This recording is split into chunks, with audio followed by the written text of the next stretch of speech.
في الليل وسط الأراضي الزراعية كان في شجرة جميزة ضخمة، الناس كلها تخاف تقرب منها بعد المغرب.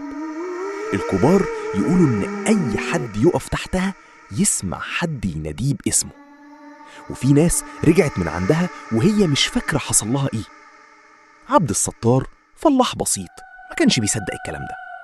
كل ليلة كان يروح يروي أرضه اللي جنب الجميزة. في ليلة متأخرة وهو بيدور ماكينة المية، وبدأ يشوف حد واقف له وسط الغيط كل ليلة. أهله لاحظوا إنه اتغير، بقى ساكت طول الوقت ويسرح ويبص ناحية الغيط من الشباك. وفي مرة خرج بالليل واختفى لحد الفجر. رجع هدومه كلها طين وفضل يتكلم مع نفسه بكلام محدش فاهمه. أهل البلد ودوه لشيخ يقرأ عليه. وقتها عبد الستار فضل يصرخ ويقول: هي واقفة تحت الجميزة مستنياني.